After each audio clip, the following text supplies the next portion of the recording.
Hi everyone, and welcome to the 11th video podcast in Humanities and Western Civilization, Nationalism, Imperialism, and World War I.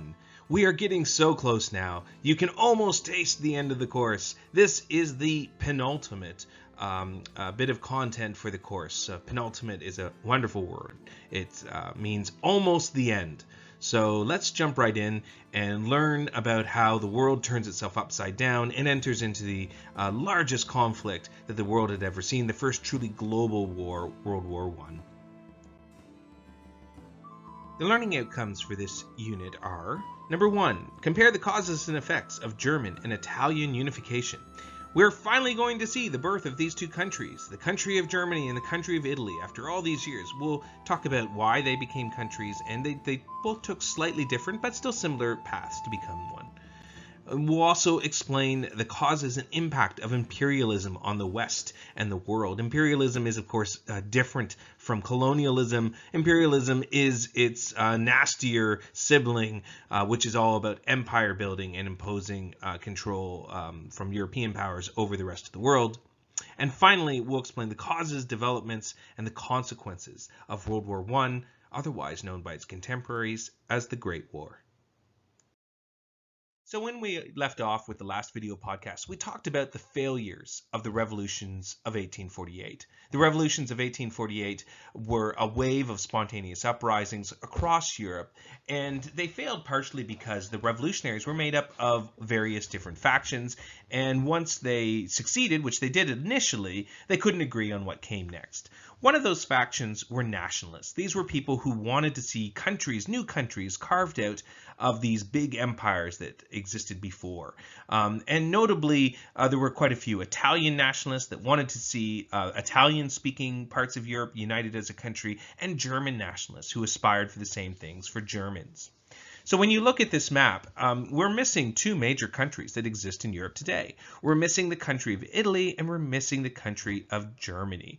Both of them, their territory was made up of many different little tiny states. And both of them as well were also, part of it was controlled by large empires like the Austrian Empire. Large empires like the Austrian Empire, the Ottoman Empire, they had the most to lose from nationalism. Nationalism for them was a danger because it meant that component parts of their empire might break away. They would lose territory as a result. One thing to note, when you look at this map, you see this big outline of the German Confederation. That is not a country. That is a trading bloc that was set up after the revolutions of 1848. And as you can see, it also includes parts of empires like the Austrian Empire. So that is not a country. But it is in that region, though, that there is nationalist sentiment about creating a country. So the first one I want to talk about is Italy, Italian unification. So in Italy, there was a movement that became stronger and stronger during the 19th century, an Italian nationalistic movement known as the Risorgimento. The Risorgimento had newspapers that were published which were supporting its cause. But when you look at Italy, it was made up of many, many different little kingdoms. And this had been the case for pretty much since the Roman Empire. So the largest of them and the most powerful of them was Piedmont, Sardinia.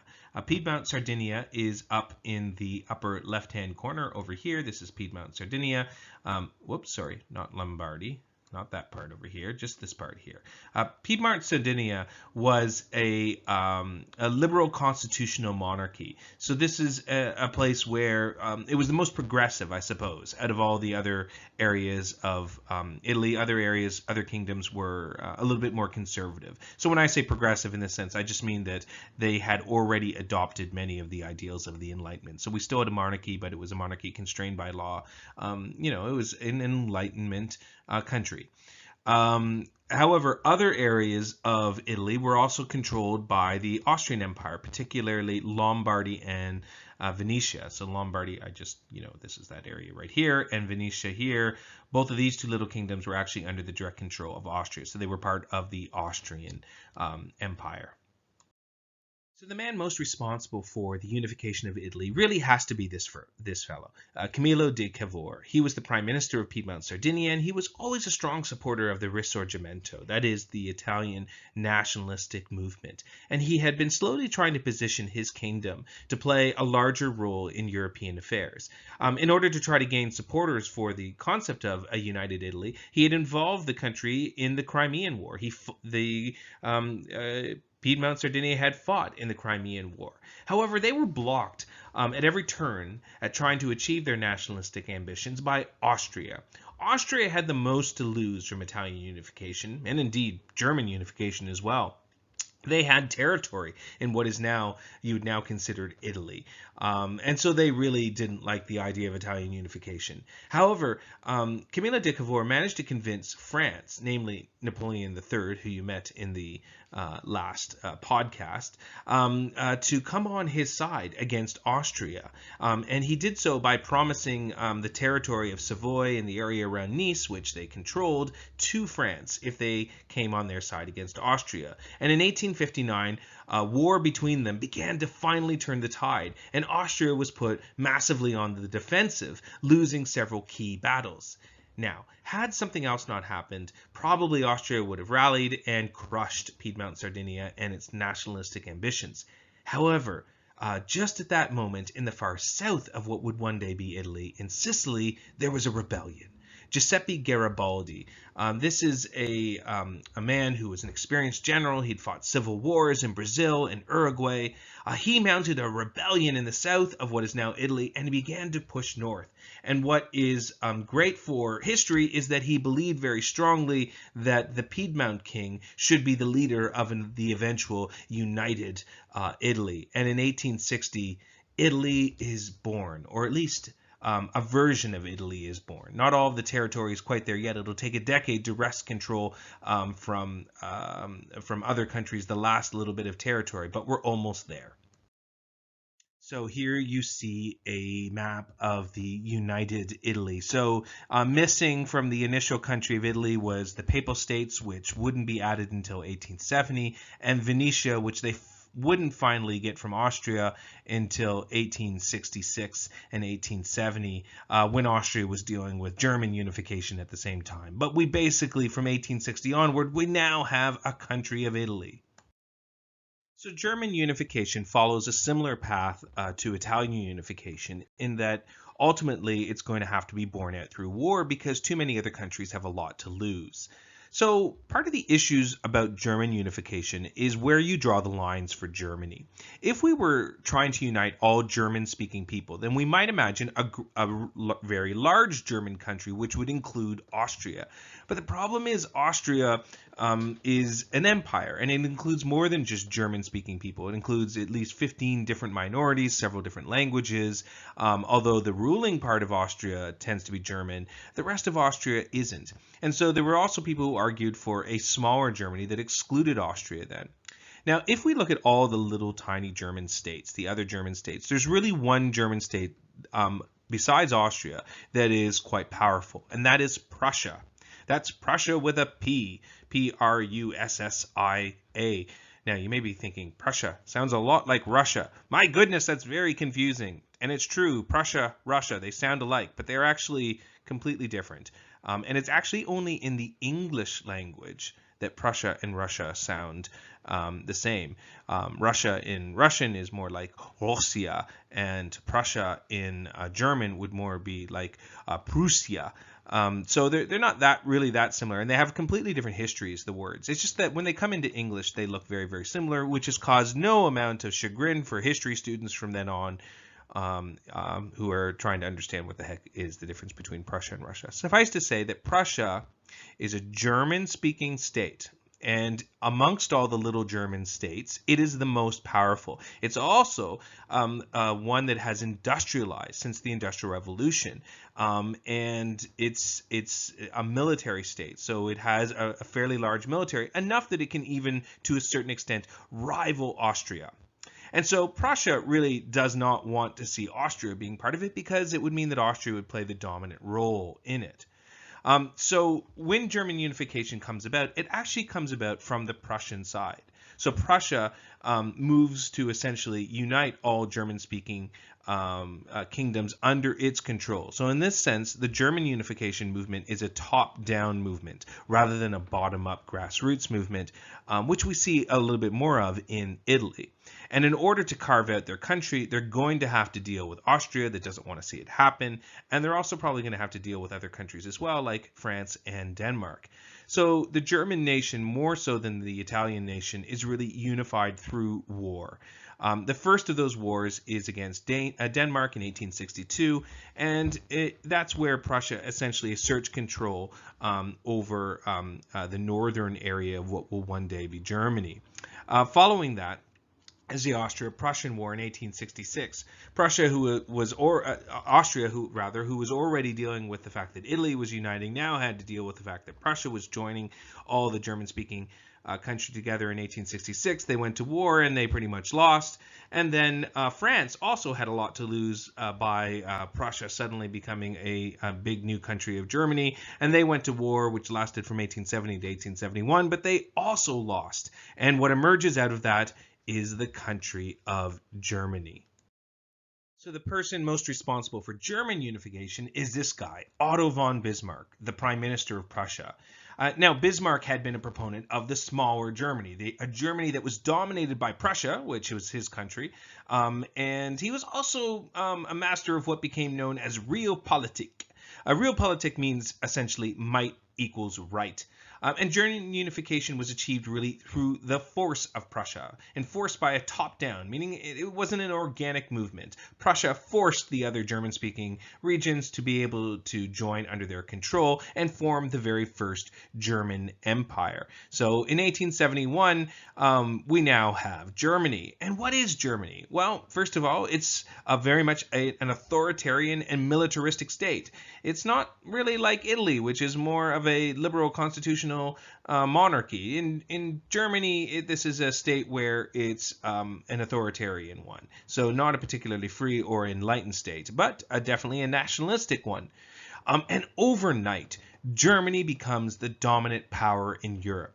That area of Europe, all the German-speaking lands, had heavily industrialized over the 19th century. And overnight, we suddenly had a complete change in the balance of power in Europe.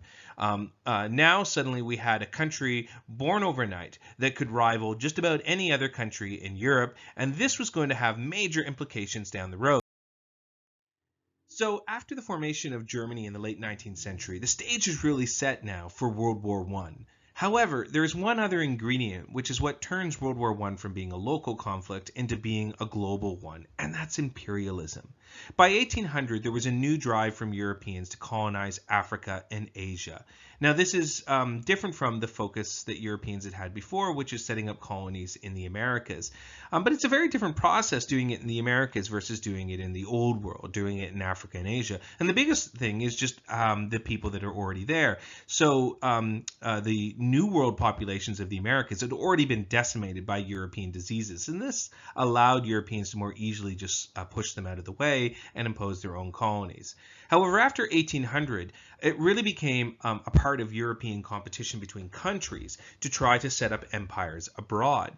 The idea was that you would set up these empires and then you would suck them dry of all their resources. You would completely dominate and impose your rule over the local people. And so when you see Africa here, you see it carved up between many different countries. So this was a form of competition between European powers. So when you look at that map, you see a lot of green, that's under the control of France. You see a lot of orange, which is the control of Britain, some of Belgium, some of Portugal, and you also even see some colonies that Germany set up, such as Cameroon and German East Africa and German Southwest Africa. Germany, because it was late in being formed, was a little bit late to the game of creating an overseas empire, but they quickly scrambled to catch up. So let's dig a little bit deeper into why 19th century imperialism even exists. So first of all, there are economic motives. Europeans are able to develop markets. That is, that they create sort of almost like a mercantile environment where the colonized country has to buy your products. And also, it's the ability to suck those areas dry of resources as well. So once you impose your rule, you can take whatever you want out of it. The reality is that these colonies were rarely profitable. They were quite expensive to run. I mean, think about all of the infrastructure that European countries had to set up before they can start to suck it dry of resources. But still, there's this drive to do it nevertheless. There's also a certain amount of social motives. So Europeans at the time had expanding populations, and at least there was arguments publicly at the time that creating overseas empires would provide space for European poor people to move. The reality is that most of these places already had plenty of people living in them, and very few Europeans actually moved into these regions, South Africa being, I suppose, one of the exceptions to that. Above and beyond, probably the biggest reason why imperialism takes place is nationalistic motives. So this is competition between the different countries. So whether it makes sense, whether it's economically viable, doesn't matter. Everyone wants their own empire. Everyone wants to get in on the action. And the final reason are ideological motives, and that has to do with some of the things that were going on in the 19th century. One of the biggest ones was Charles Darwin's theory of evolution. So Charles Darwin was a naturalist who came up with the idea that plants and animals have evolved, including us, have evolved over time by natural selection to be what we are today. Other people took his theories and warped them in ways that Darwin never intended. And they took it to the extent that countries also evolve. And therefore, a country who's more powerful, just like in nature, a more powerful species has every right to dominate a less powerful species or even make them go extinct. Under the idea of social Darwinism, a country that is more powerful has every right to conquer poorer and weaker countries. This was called social Darwinism. It is not at all scientific. It is quite obviously evil. But it was widely believed amongst European intellectuals that this justified what Europe was doing, that it justified their expansion and subjugation of people in other parts of the world. There was also a form of paternalism, the idea that these countries can't fend for themselves. They aren't as sophisticated as us, and therefore we have to take care of them by imposing our rule and making them part of our empire. So paternalism and social Darwinism play a role. And you can see evidence of these type of attitudes in all sorts of cultural elements from the 19th century from Europe. One really big example is a poem by Rudyard Kipling called The White Man's Burden. Rudyard Kipling was an American, and The White Man's Burden has grown to become symbolic of this attitude that it is white people's right to go and enslave the rest of the world because it is. And that was widely held belief during the 19th century. So this is the poem by Rudyard Kipling, The White Man's Burden. Take up the white man's burden, send forth the best ye breed. Go send your sons to exile, to serve your captives' need, to wait in heavy harness, unfluttered folk and wild, your new-caught sullen peoples, half devil and half child.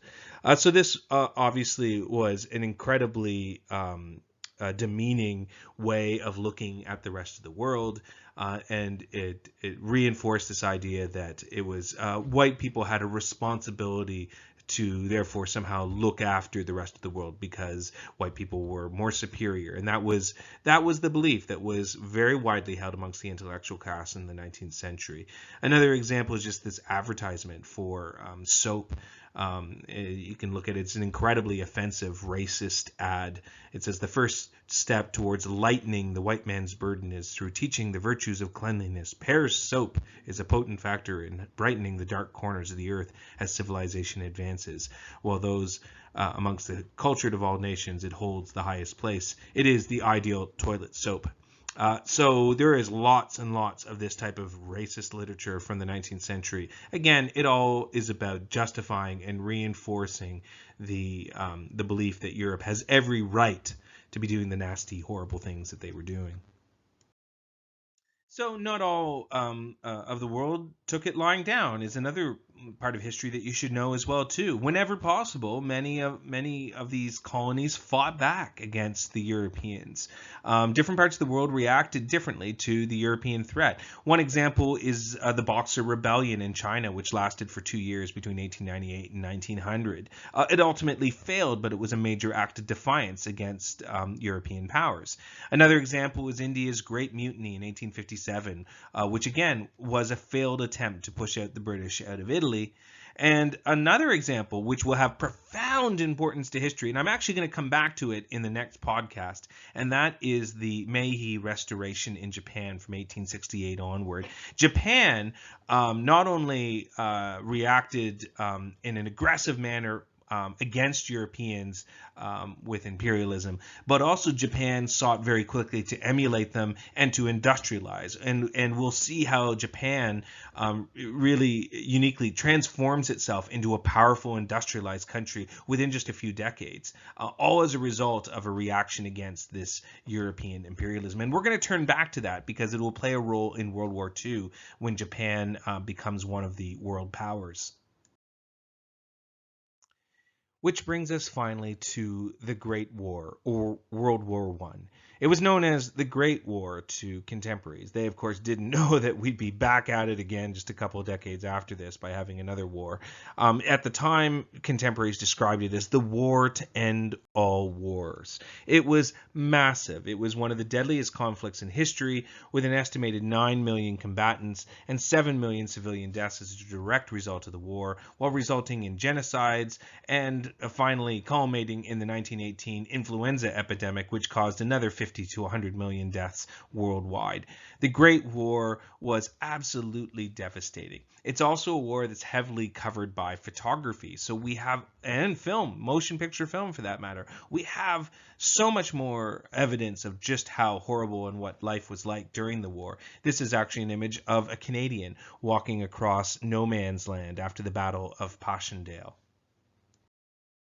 World War I was by far the most costly war to date. Over 10 million soldiers killed, over 20 million crippled. Overall, it led to the mobilization of more than 70 million military personnel. World War I also brought with it a new type of warfare, trench warfare. Trenches were long, deep ditches dug as protective defenses, and although we do see them used in a few conflicts prior to World War I, never before had they become so central to the way conflict unfolded. And life in these trenches was absolutely atrocious. For much of World War I, there was a stalemate from both sides. The two sides each would have their own trenches separated by a swath of land that became known as no man's land. No man's land was impossible to cross. It was covered in barbed wire and mud and shell casings, and if you died out there, your body might be left to rot for a very long time. Living in the trenches meant living with lice and trench foot, which is a horrible condition that happens to your feet when you keep them in water too long.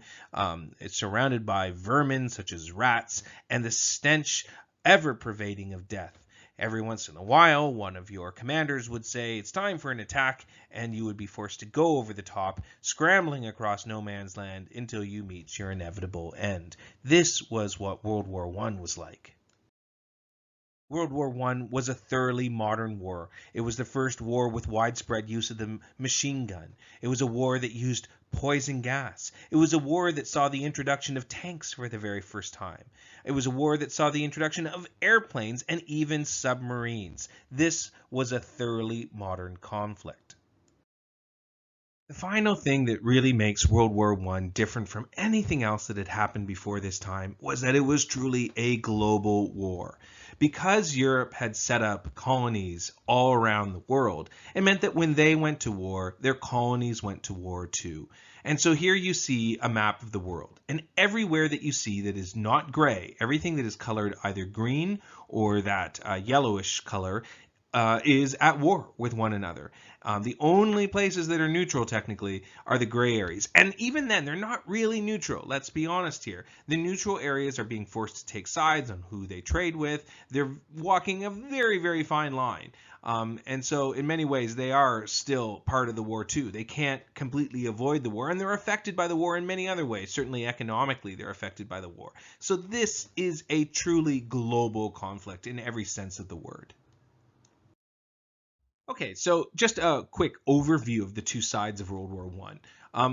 The two sides are generally called the Allies on one side and the Central Powers on the other side. So the Allies included Britain and all the Commonwealth countries. So that includes Canada, because we're a Commonwealth country, formerly part of the British Empire. It also included France, Russia, Italy, the newly formed country of Italy, Japan, interestingly enough, because of course I hinted at Japan was on the process of industrialization and becoming a power of its own right. So they were involved in the war on the Allied side. And the United States. Now, the United States doesn't join until 1917, and that's important too, that we'll get to that a little bit later on. But that's the Allied side. On the other side, we have the newly formed country of Germany. We also have its former rival, Austria-Hungary, is on their side. And we also have the Ottoman Empire, who was also a former rival of Austria-Hungary. So all these guys were rivals with one another, and Bulgaria. Interestingly, on the Central Power side, you have these big empires. Germany even considered itself an empire, so it was the German Empire, Austria-Hungary, and the Ottoman Empire. And of course, these multi-ethnic, multinational empires were already struggling on the eve of World War I, and World War I will ultimately destroy them. The Austro-Hungarian Empire will not survive World War I, and neither will the Ottoman Empire. And the war all technically is the fault of this guy, Gavrilo Princip. Gavrilo Princip was a Serbian nationalist. So Serbia, or at least the part of Serbia, was a part of the Austrian Empire. And Austria was dealing with all kinds of nationalistic movements, including Serbia. And Gavrilo Princip essentially was a terrorist. And what he did is he assassinated the Archduke Franz Ferdinand along with his wife Sophie. And in doing so, he set off a chain reaction which would drag the entire world into conflict. Now, how that actually happens deserves a little bit more explanation. So to understand how Gavrilo Princip could set off a chain reaction that leads to World War I think we need to look at the root causes of World War I. And there are four main reasons. Number one is the alliance system. Number two is nationalism. Number three is patriotism. And the final factor is militarism. And I'm going to talk about each of these in turn. So one of the main reasons why World War I takes place is because of the alliance system. And this is how Gavrilo Princip's assassination of the royal family spins out of control and ends up causing a domino effect, which involves every country in Europe. By 1914, European powers had organized themselves into two major alliances. The Triple Alliance, which included Germany, Austria-Hungary, and Italy, and also the Triple Entente, which included France, Russia, and Britain. Incidentally, Italy would actually switch sides shortly after the beginning of the war. Now, there were also many smaller alliances between individual countries as well, too. So when Gavrilo Princip shot the royal family in Austria-Hungary, Austria-Hungary immediately blamed the country of Serbia, which, as we said, is down here, because, of course, the terrorists really wanted to unite this area here into one country of Serbia. And Austria-Hungary looked at it as a good chance to not only exact revenge on Serbia, but also to sort of reclaim a little bit of their glory days. So they eagerly declared war on Serbia after the assassination. Now the problem is that Serbia had allied itself with Russia. Russia did not want to see Austria-Hungary become more powerful at the expense of Serbia, and so when Austria-Hungary declared war on Serbia, Russia came to their defense. Germany, of course, being allied with Austria-Hungary, declared war on Serbia as well. France, who was allied with Russia, declared war when Russia got involved. So you can see what happens, a domino effect. Suddenly, country after country is dragged into the conflict. So what are some of the main problems of the alliance system then? Well, one of the main problems is that more aggressive countries can afford to be reckless, since they know that they can count on support. In this instance, the aggressive country is Austria-Hungary. They're really not as powerful as they once were, even decades ago. Instead, Germany has become much, much more powerful. Germany, overnight, because it was already an industrialized region of Europe, became, as we have already said, a major, major power in Europe. And Austria-Hungary was not so much anymore. But Austria-Hungary was eager to sort of reclaim some of that glory, and they knew that Germany had their back, and so they can afford to be a little bit more reckless, and they can immediately react to the assassination of their royal family by declaring war against Serbia. On the other hand, less aggressive countries, and in this case Germany was actually less aggressive at the beginning of World War I, worry that if they don't help, then they'll be left vulnerable in the next crisis. So perhaps in years to come, France decides to invade Germany. And if that happens and they didn't support Austria-Hungary, well then who's going to have their back? So all of this is what leads us into World War I. The next major factor which leads to World War I is nationalism. So nationalism has been spreading like a virus throughout Europe ever since the French Revolution. And competition between nations has been building throughout the 19th century, particularly with respect to imperialism. There is also the problem of Germany. So Germany doesn't appear until 1871. And as I've already said, when it does appear, overnight it becomes this massively powerful country just because of all the little independent parts of it. When you combine them together, kind of like how, the Power Rangers can join together to become a super big powerful Power Ranger. If you watched the Power Rangers when you were a kid. Well, similarly, once you get all these little German-speaking countries together and you make them into one big country, suddenly Germany's really powerful. And this really upset the balance of power in Europe. And this creates this unease, this tension that will ultimately build until we get to World War I. So tied to the concept of nationalism is patriotism. And patriotism really implies one's loyalty to your nation. And it's at a real high point by the time we get to the late 19th, early 20th century. And there's a bunch of reasons why this is the case. But suffice to say, part of it is the fact that people are much more involved in their countries than ever before, in the political life of their countries. By the time we get to the late 19th century, in most cases, most men can vote in elections. Women might not be able to vote for a few more decades, but men can vote now at this point. And also, in many countries have adopted the principle of universal education. So all kids are going to school and they're all essentially learning the same things. This is a time of widespread literacy. Newspapers and propaganda reinforce this idea that we're all in it together and that only together as a nation can we defeat the enemy. Which brings us to the next point, that patriotism usually implies that the enemy is evil and something other than human. So, for example, take a look at the poster at the bottom. That was how the Allies depicted Germans. They were like mad brutes. They were, apes, and they were going to destroy Europe and all civilization. And if we didn't band together, it would be horrible. Whereas in the upper right, you see how Germans depicted themselves. So that's a poster trying to encourage German young men to sign up. And it has a German man protecting his family, his wife and his child. And the idea is that you had to do your part for the country. On the left, on the upper left there, you see actually a French-Canadian poster encouraging them to sign up for the war. And it says, French Canadians, enroll! And it's trying to call not only on their loyalty to Canada, but also their loyalty to France as well. And it says, our first line of defense is in France. The next factor in World War I is really a cultural factor. In the late 19th century, early 20th century, across Europe, there was a widespread culture of militarism. What that means is that things to do with the military were romanticized. Uniforms and service to one's nation were romanticized. It was just considered the height of being a good citizen was to be part of the military. All major powers had some form of conscription except for Britain, which meant that, everyone was expected at one point in their lives to do military service, to perform military service. So it was really highly regarded. If you want a further example of this culture of militarism, look no further than these pictures of the kings of the major European powers. So George V of Britain, he's the king of Britain, or Nicholas II, the Tsar of Russia, or Wilhelm II, the Kaiser of Germany. All three of these guys are dressed in military uniforms because that is what was considered the height of respectability. I mean, in many respects, they look like a third world dictator in these pictures. But this was just how widespread a culture of militarism existed in Europe at that time. So, with all this pent up patriotism and nationalism, it's not surprising that when war finally broke out in August 1914, there was widespread enthusiasm for the war. Europe hadn't seen a major war in decades, and there was thought that this was probably a good thing. Let's get all the tension out of the air, let our young men go off and have some fun and have some camaraderie and brotherhood, and, it'll all be a good thing. There was widespread belief as well that the war would be done by Christmas, and so, we were only going to be going for a short period of time. Of course, the reality of the war was much, much different.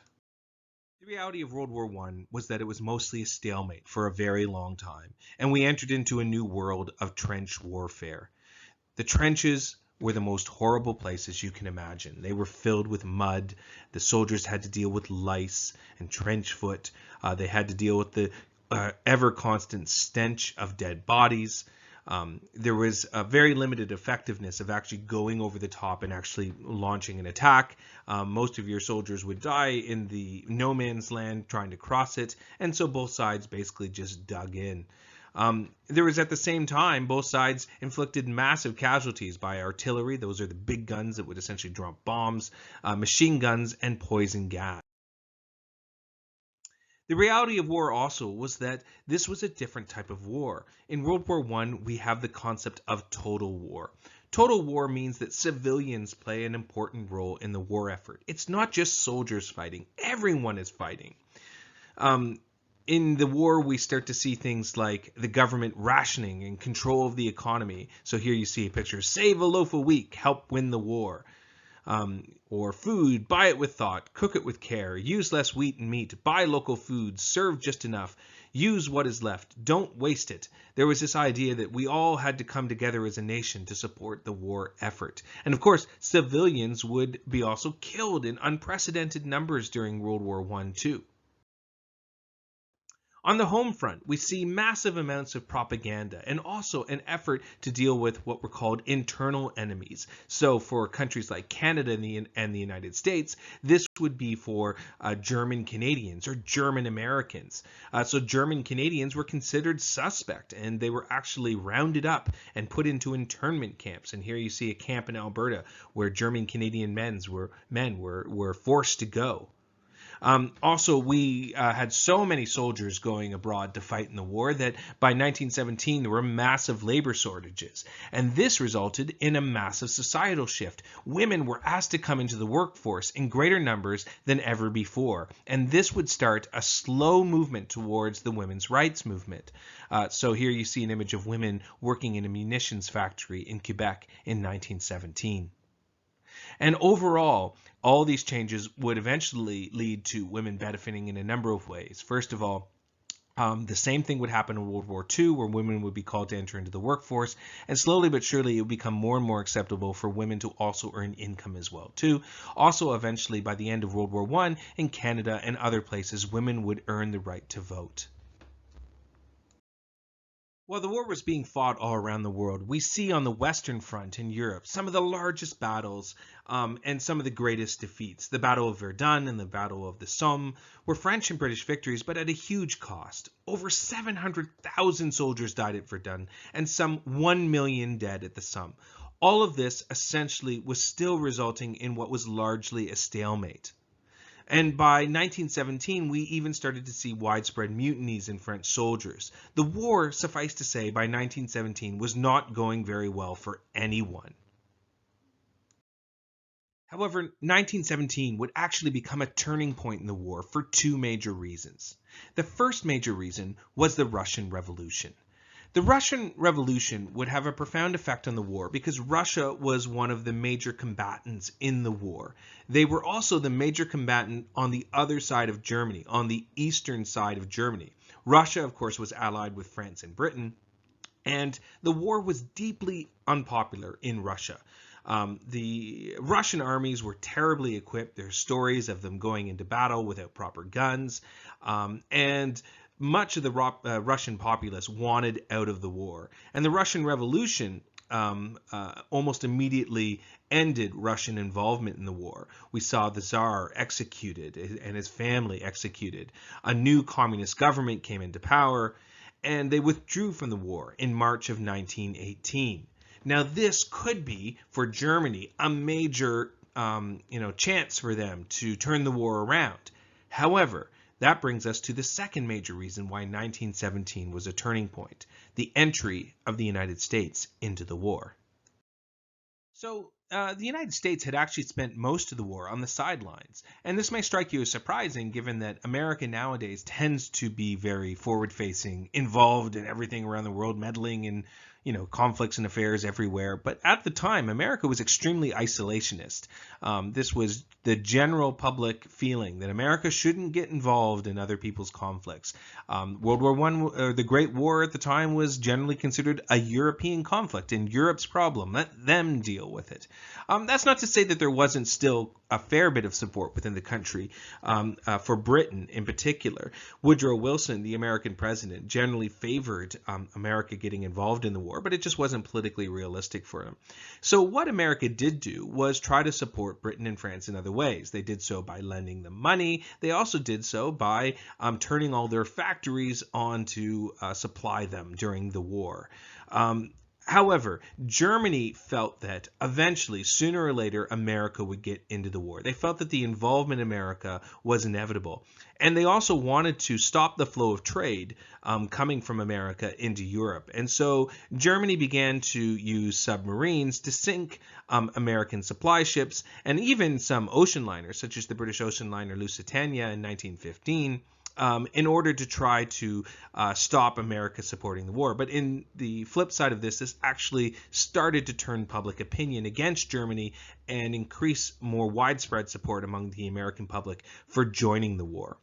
One of the final straws was the Zimmermann telegram, which was a coded telegram which was sent by the German ambassador a German diplomat named Zimmermann to Mexico, and it was intercepted and was decoded, and essentially what it was saying, it was promising to Mexico that if Mexico launched a war against the United States, that Germany would support them in that.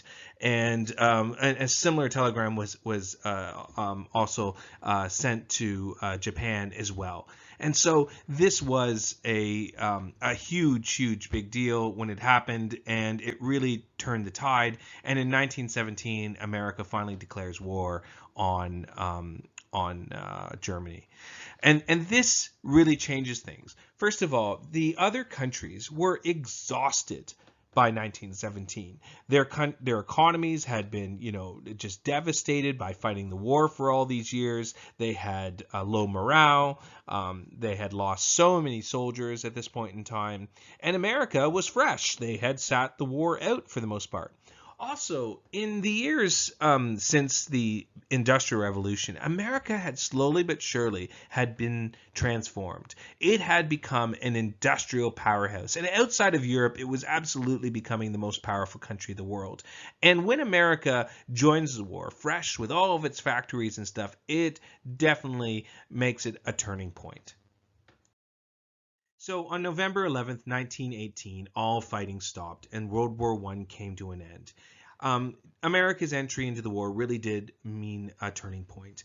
Germany just did not have it left in them to fight anymore. The Ottoman Empire essentially fell apart and disintegrated, and Germany was all by themselves. And this finally would lead to all the countries sitting down and enacting peace. Unfortunately, for the way history turned out, the victors, in this case the United States, Britain, and France, were really in a mood to punish Germany for the war. So really, at the end of World War I, there is only one country on the Central Power side that's left intact, and that's Germany. And the victors were basically in no mood to be nice to Germany. The Treaty of Versailles, which officially ends the war and signed in Paris in 1919, blamed Germany effectively for the war.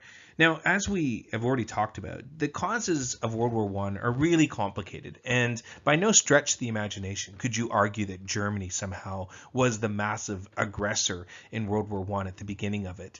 Perhaps you could say that Austria-Hungary they were sort of keen to have a war with Serbia, but not Germany for sure, and certainly not any of the other European countries. World War I is really a war that everyone just sort of falls into, so it was a little bit disingenuous to blame Germany for it all. The problem is that France and Britain had gone into such incredible amounts of debt that they needed help to pay it back. Germany had also gone into debt, but of course Germany had lost the war. So after the Treaty of Versailles, Germany was forced to give up all kinds of territory. It was really humiliating. And they were also forced to make huge reparation payments to the victors, to Britain and France. And Germany, of course, could not really afford to do them at all. Germany was told that they weren't allowed to have an army anymore. So, there was a lot of really sort of punitive measures put against Germany. And as we'll see with the next video podcast, all of this essentially means that war, again, will be inevitable in Europe, that the Treaty of Versailles did not at all ensure peace. In fact, it did the exact opposite. So there's a whole bunch of consequences from World War I. The first one I've already alluded to is the fact that on the Central Powers side, there was only one country that really survived the war, and that's Germany. Its allies, the Ottoman Empire and the Austro-Hungarian Empire, had basically ceased to exist. This was the end of empires. This is the long-term consequence coming out of the French Revolution with the birth of nationalism. Big multi-ethnic, multilinguistic empires have trouble existing in the modern world, and World War I made that abundantly clear. So the Ottoman Empire breaks apart into individual countries such as Turkey, and a similar thing happens to the Austro-Hungarian Empire. The other effect of World War I was the Great Flu pandemic of 1918, sometimes known as the Spanish flu. The death toll of the flu was far more than World War I. It's estimated anywhere between 17 million and 50 million people around the world died. And part of the reason why it became a pandemic in the first place, not just sort of a local flu epidemic, is because of World War I and all the soldiers around the world. Because these soldiers essentially carried the flu back with them to their homes when they returned home. It was called the Spanish flu, by the way, not because it had much to do with Spain, but because the reports of the flu first appeared in Spanish media, which is why it earned that as its nickname. There were also major political consequences to World War I. We have the birth of a whole brand new country, the rise of the Soviet Union out of the ashes of the Russian Revolution. The Soviet Union will be a communist country, and it will provide a completely alternative way forward, I suppose, that will be a competitor for people's ideologies throughout the 20th century, where we have liberal Western capitalistic societies and communist societies on the other side. And this will be a narrative that runs throughout the 20th century. We basically see a new map of Europe following World War I, a diminished Germany, and a whole bunch of new countries that didn't exist before. We also have massive economic consequences. All the countries involved in World War II had spent heavily to keep up the war effort, and they'd gone deeply into debt to do so. The victors had forced Germany on top of all that to make huge reparation payments. All this debt would ultimately make the Great Depression all but inevitable about a decade later. And finally, social consequences. War would never be thought of the same. The reality of World War I really changed everything about warfare. We would have things like the Geneva Convention following the war, which would outlaw the use of chemical weapons, for example. We also had massive social changes. Women had moved into the workplace, and this will eventually lead to women's rights and even the right for women to vote. So all of these are consequences of World War I. So next week we have our very last podcast for the course, and we're going to be exploring the Second World War, and we're also going to be exploring what happens next, the Cold War, and we'll be wrapping up our journey through all of these thousands of years of Western civilization. Stay tuned.